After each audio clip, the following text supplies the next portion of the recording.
La parole de Dieu. Les Juifs dirent à Jésus, Abraham est mort, les prophètes aussi. Et toi, tu dis, si quelqu'un garde ma parole, il ne connaîtra jamais la mort. Es-tu donc plus grand que notre père Abraham?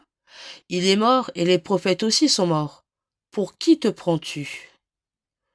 Commentaire. Abraham est le patriarche qui a guidé sa famille vers la terre promise. Dans l'Ancien Testament, plusieurs indices nous laissent penser que la promesse de la terre est plus essentielle et plus essentiellement la promesse du retour du Jardin d'Éden. Une terre où coule le lait et le miel. Une terre où le peuple est appelé à vivre en paix et en harmonie avec Dieu, avec toute la création et où régnera la justice et la vérité. Voilà ce que Dieu promet. Mais la terre de Canaan, où Abraham arrive avec toute sa famille, n'est encore qu'une terre qui passera, où la paix ne règne encore qu'en espérance. Jésus, lui, emmène sa famille vers une autre terre promise, qui, elle, ne passera pas. Il est celui qui, sur la croix, ouvre les portes de ce royaume. Jésus est donc celui en qui s'accomplissent toutes les promesses des prophètes depuis Abraham. Voilà pourquoi Jésus peut dire « Abraham, votre père, a exulté, sachant qu'il verrait mon jour. » Voilà pour qui il se prend. Partagez. J'établirai mon alliance entre toi et moi. Quel serment! Émerveillons-nous de la promesse faite à Abraham. Le peuple croyait et une multitude. Le peuple croyant, est une multitude. Elle rassemble des hommes et des femmes qui cherchent à suivre les voies du Seigneur, en marchant à sa suite. En recevant un nouveau nom, notre Père, dans la foi, reçoit aussi une mission. Marche avec moi et tu seras parfait. Marche en ma présence et ainsi tu seras parfait.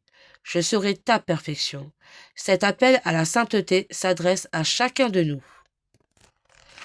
À l'école de Sainte Faustine, de son petit journal au numéro 571. Ô mon Jésus, vérité éternelle, je n'ai peur de rien, d'aucune difficulté, d'aucune souffrance.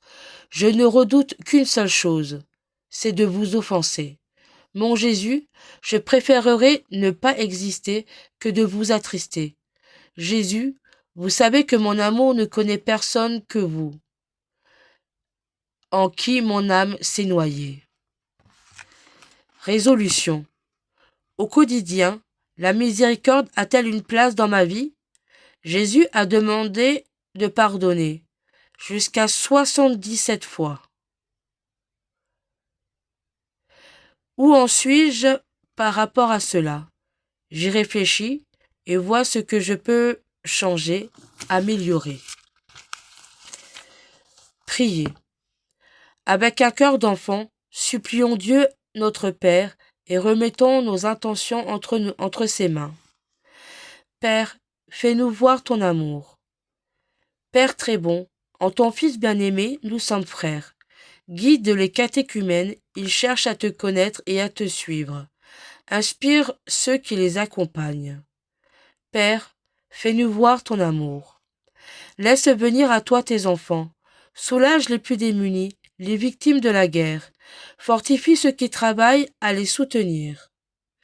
Père, fais-nous voir ton amour. Donne à ceux qui dirigent les nations de chercher la justice et la vérité.